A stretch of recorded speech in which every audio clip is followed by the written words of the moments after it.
This is the Brazoria County Minute. And now the host of the Brazoria County Minute, Christen English. Hi, I'm Christen English with eXp Realty, and I am here in the Be Remembered Studios in Lake Jackson, Texas, with my guest today, Scott McKay, who is the owner of Simple Homes. So, Scott, can you tell us today a little bit about yourself and Simple Homes and how all that works together? Yes, absolutely, Christen. Thank you so much for having me. We're excited to have you Yeah, here. it's very, very fun. Very fun. A little bit about myself. I just turned 60. That's a big wow. deal. Yeah, this weekend. Yeah, that's a big number. Had all my kids, and they're all kind of scattered around the United States, and so they were all in. Been married for 38 years. Congratulations. We have 5 children.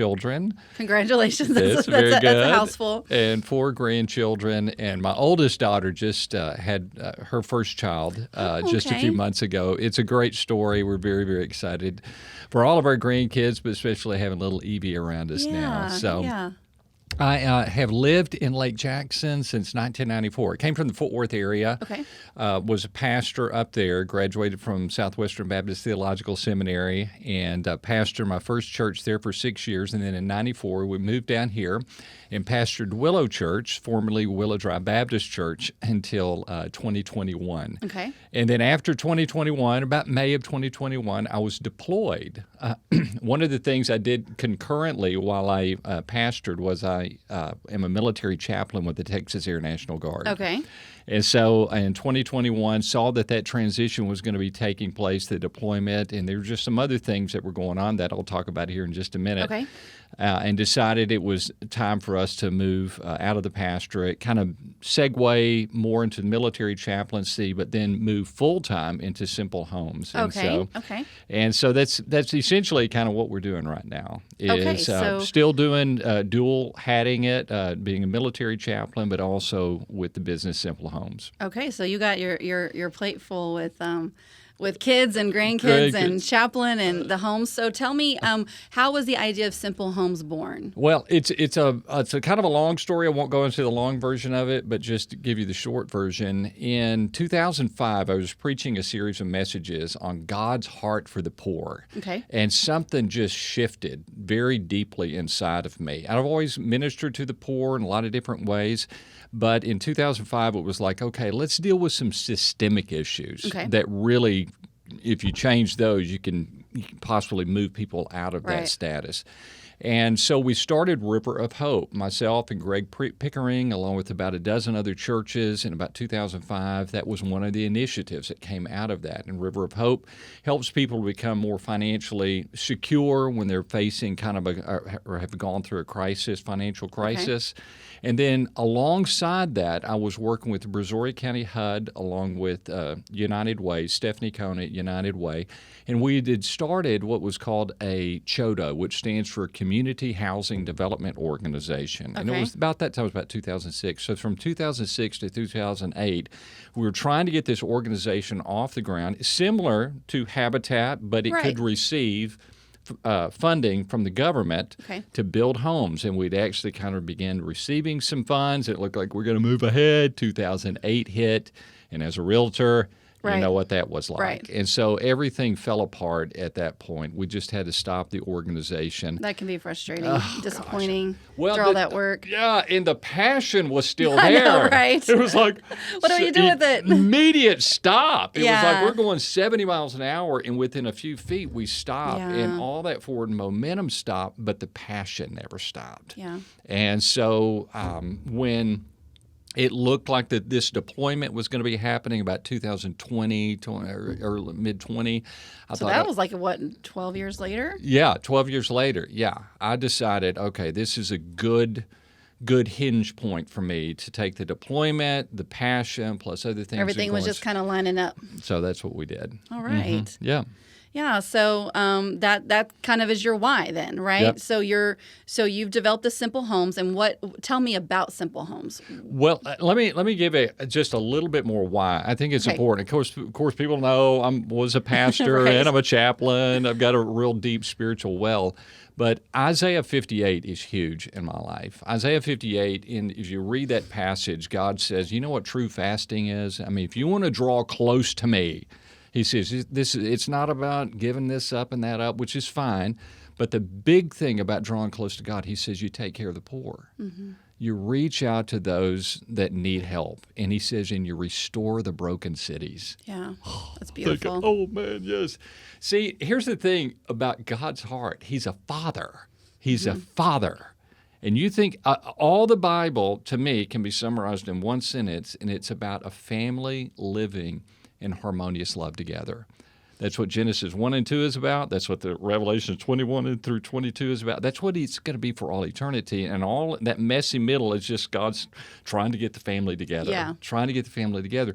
And when people think about family, the one, what would you say, physical object that they think about when they associate with their family is typically a home. Right. You got to have a gathering place. You got to have a good or bad. When people think about their childhood, they think about a house oftentimes. And we know the power of what a physical house can do to people. And Absolutely. You know that. I mean, any realtor, anybody knows. I mean, that was my why. I mean, just really? Yeah, definitely. What do you mean? Like why I got into real estate was because I wanted I wanted people to be able to buy a house. And, my first passion with it was some of these people who didn't think that they could. Right. I wanted to show them that they could. Right. And I would work my hardest and do everything I could to try and make sure we got them into a home. And it was so fulfilling. And my job was so fulfilling whenever I would have those people who 6 months before thought they wouldn't be able to own a home. Right. And whenever they had a conversation with me and I said, hey, there's some things we can do. And I was connecting them with the right people. And next thing you know, they're in a house and, building equity for their future and having a home for their children to come home to, and it's theirs. So I totally get that. It's just, it can be transformational. I mean, there are a lot of things that we can do physically that just transform. You had on David from Harvest for the Hungry. Yes. I mean, it's such a practical thing that can literally change people's lives. Definitely. And this is another thing that can literally change. Agree. I mean, HUD, not only HUD, but Habitat for Humanity knows that. I mean, if you can get people, this is what we know, is that if you can get people into safe, well-designed, built homes, it changes the trajectory of people. Yes. It changes the trajectory of people's lives. Right. Especially if no one in their family has ever owned a home. It's something about builds confidence that, well, hey, if I can do this, there's other things I can do as well. Yeah. It restores hope. And so that whole dynamic of a father bringing his family together in a house, there's that hope, there's the joy, there's all those things. And so for me, kind of the big whys, I want people to experience the Father's love of family, of hope. You think about Jesus' prayer. He said, you pray that it be on earth as it is in heaven. On earth and what's it like in heaven? Well, it's harmony. I mean, there's love, there's joy, but there's also mansions, there's also homes, right? Right, yeah. And I want what we build to be a reflection of what heaven is like. And you prior to this, you were talking about one of the questions you're going to ask me is just about how the homes have affected people. Yeah. And I'll tell you this. Let me just give you one kind of a broad story, then a very specific story. We know this is that, again, affordable, well-constructed, sanitary homes change people's trajectory. It changes their academics. It changes them relationally, emotionally. It changes them even physically. I mean, all the benefits that come. And this isn't just Scott talking, preacher talk or anything like that. It's statistics. Right. I mean, it's just studies that have shown that if you can do this, it can really change people's lives. And I was talking to a person who was telling me, and she got into a Habitat home. She said, Scott, man, before I got into this home, she said, I had no clue that I had such a weight of oppression upon me. Really? She was living in an apartment. It was fine enough, but, it was an older apartment. There were a lot of issues. She just thought, well, this is how I do life, right? This is just how I do life. And she said, but when I got into that Habitat home, it was like that. She said that darkness, that heaviness lifted, and it was just. Really? I feel That's like beautiful. Yeah. And that's what can happen. And so, like with our homes, of course, we haven't built that many. We're at our third and fourth one right now. Okay. But here's the cool thing. is that the painter who was working in it just a week or two ago, he said, Scott, he said, we've had 20 people stop by this house. Really? To see this house. Wow. So they're just interested in like what's going yeah, on, or yeah, they're very interested in what's going on. I was talking to a guy. Oh, this is such a sweet story. And I was telling him about my vision, and I could tell his heart was to help people out. Mm-hmm. I said, "Do you want to go see my homes?" He said, "Yeah, I'd love to go see your homes." So I said, "Well, come on, let's go." So I pull into the little driveway there, and he pulls in behind me, and I'm walking back to his truck. And I'm looking, he's just standing at the door of his truck with his head down. And I look at him, he's just crying. Oh, wow. He's crying. He said, "These are going to make a family really, really happy. I just love what you're doing here." And see, again, that's just the physical impact or your emotional impact. And when you drive down North Avenue C, which is where the homes are, Yes. they're right there. Yes. And they just make you smile. They do. Yes. I drove by them yesterday. It just makes you happy. They're cheerful and I like the colors, and they're clean, and just bring a little bright spot to the neighborhood. They So. do. They really, really do. And that inspires hope. It inspires people to think, okay, this is something, that maybe I can move into, and that affects, again, the trajectory of people's lives. So. Right. And just a couple of the other city official that I've interviewed previously we've talked about how, it affects a whole town whenever, certain streets get cleaned up, or old buildings torn down, or new homes built, or, just bringing new life. It affects everyone. And I think, if someone maybe has been struggling and, kind of gotten overwhelmed with life, and they've maybe let their home kind of, go to the wayside a little bit. But if someone on their street fixes up their house, or a new home is built, they're going to say, "Hey, I'm going to go do this. Yeah, I'm going to weed my flower beds and maybe plant, put some fresh paint on the door." Just, I think it just uplifts everybody around. So I think it's great. It is. And just to tie into that, we had the same thing happen in West Columbia when we built our first two homes. So we built it in a neighborhood, needed some work and that kind of thing. When I came back from my deployment to build the second house, okay, so it's 2022, building my second, I noted, so I built my first one in 21, 22, built the second house. When I started building it, I noted about 6 of the homes in the community, that little neighborhood of about 15 homes, they had spruced it up, right? They had put in new paint, they had taken I love that. Isn't there something? Yeah. And that's just another great aspect to what you're doing. Yeah. Yeah, and the personal thing for me is that's personally what I can do when I enter into a room or when I enter into a relationship with people. You can kind of lift the atmosphere. Yeah, so. That's really what our job is. Amen. Yeah, and you mentioned, trying to bring to have it here on earth as in heaven. I think sometimes we can just be like, "Oh, forget this place, I'm just ready to move on." But I mean, our whole reason to be here is, like you said, to shift the atmosphere, to change things. And what does that look like for each of us as individuals? And so far in this podcast, I have interviewed so many people who are doing that. They are in their place in life, whether it be their job, their ministry, their calling, whatever, and that's what they're doing. They're stepping into that position, and they're making a shift. Yeah. And they care about the community, and I think that's awesome, and I just love how that's working out. Yeah. I do too. So, and I hope that encourages everyone else who watches this to, if you're not already doing that in your life, like look at, in my job, in my neighborhood, in my organization, whatever I'm doing, how can I shift that atmosphere around me to make other people want to just be happier, Exactly. Hope. Just to bring hope into that. Yeah, for sure.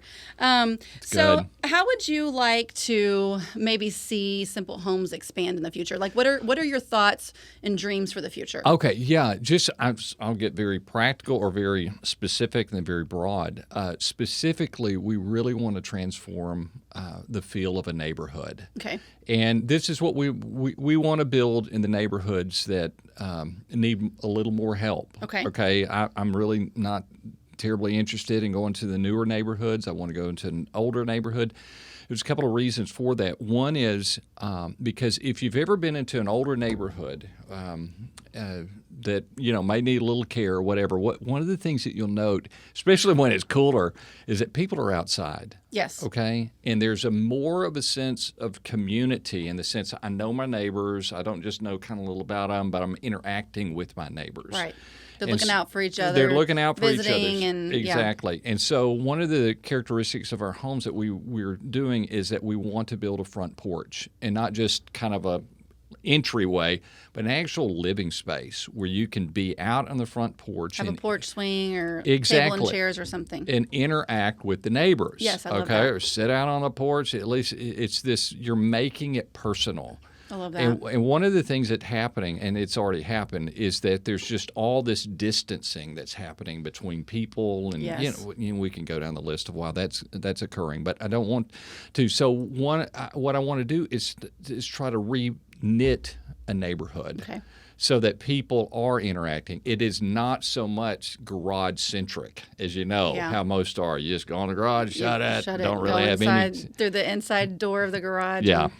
You live next door to people and never even had a conversation, don't know their names or anything. Don't have a deep conversation. So we want to make it where it's an inviting place and people can interact with each other in the neighborhood. That's great. I love that.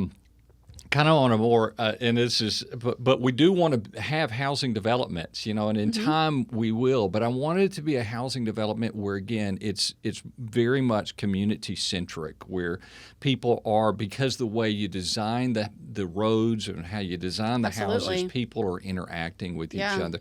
So you think about the cul-de-sac. That's the exactly what came to mind. Exactly. Yeah. You look, if you live in a courtyard like we do, we know our neighbors more naturally. Right, because you're all kind of facing each other. The kids will go out and ride their bikes and scooters That's and things it. like that. Yeah. That's exactly it. And there's just some really great ideas. There's some courtyard ideas where you build kind of a like a green space, let's say, I don't know, 20 yards wide by 40 yards long or something, maybe not that long. And you face all the houses towards each other. So again, that there's this sense that the way you position the homes, you have to interact with your neighbors. Right. And so that's the kind of the big pictures. And on the green space, would you put something there or just kind of have it? You could do whatever you want. Some benches or you could like do benches. You could do playground equipment. You could have a barbecue grill. You could just do whatever. Pickleball court. Fire pit. There you go. Oh, yeah, fire pit. Around here, fire pit, yeah. We can sweat. Exactly. But yeah, I love that. That's great. That's great. Okay, so is there anything else that you would want to share while we're here that we haven't already covered? I like what you say, Christian, about the whole thing. All of us carry an atmosphere around us. Okay, we all have this weather system around us, and wherever we go, we are affecting the atmosphere. And my thing is just find out what it is you feel like God's put in your heart, and just go after that thing.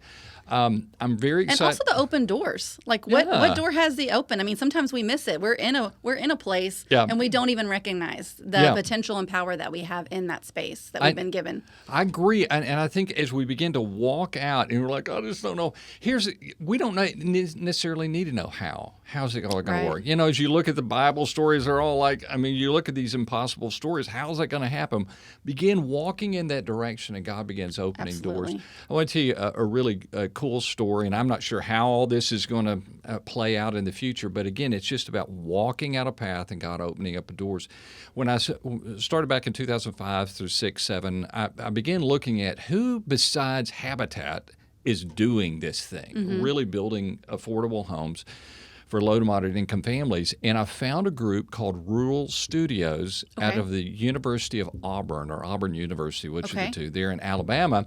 And they take their architecture students that want to, they're, third, fourth, fifth year students, and they show them how to construct affordable homes. Wow. And they actually are out in rural Alabama doing this thing. Wow, what a cool program. It's a cool program. I mean, it's just like phenomenal. So I emailed them. I said, hey, are you guys open to like partnering with other people and maybe sharing designs and all that kind? And they said, no, we're not really interested in doing that. We just kind of want to, at this point, just keep it to ourselves. I thought, okay. So every now and then I would get on a website, their website, or I would go to YouTube and try to find some of their videos. It's awesome. It was great. So here it is. It is September 2021. I was in Qatar. That's where I was deployed. And I was there during the middle of the Afghan refugee operation. Oh, wow. Which was crazy. So it's 2 weeks after that, and I'm sitting around talking I was the deputy wing chaplain. I was talking to the wing chaplain, great guy. And he said, country guy, he said, Chaplain McKay, now where are you going to go? What are you doing after this? I said, well, Chaplain, I said, I'm going to be building affordable homes for low to moderate income families. He said, that's interesting. You ever heard of rural studios? And you're like, yeah, actually I have. Now, rural studios is like this big. Right. It's not like Habitat. And you were where, Qatar? Is that what you said? I was in Qatar. I said, yeah, and the I know world about just got smaller, right? I said, yeah, Chaplain Reagan, I know exactly about rural studios. Tell him a little bit of the story. He said, well, that's crazy. He said, my wife works for them. Wow. Boom. Yeah. Talk about an open door. And so I connected with them, and they had just recently begun this thing called the Front Porch Initiative, where they were looking for builders to begin doing their work, their homes across the U.S. Wow. Talk about And timing and isn't that synchronicities. crazy? That's awesome. And so we partnered together. So again, I just think this whole thing just began to walk out the direction you sense the Lord calling you. He just begins opening doors, you know. That's a lesson I've learned the past year. In the past, I felt a call, and then I would just go make it happen. And I've learned that I don't actually have to do that. I just have to listen to the call and watch for the open doors. Look for the doors. And just walk through them. And that's a whole lot easier and less stressful. That's less stressful. It is. Amen. Yeah. All right. Well, thank you so much for being here today. This is fun. I've enjoyed Thank this you. conversation. I'm so excited to see what Simple Homes is going to do in the future. So if you are interested in knowing more, we're going to put some information in the in the post for the podcast, so you'll be able to see that and just reach out to him or me and just look for the Simple Homes being built. Maybe there'll be one in your neighborhood. Amen. So, Amen. okay, Well, thank you.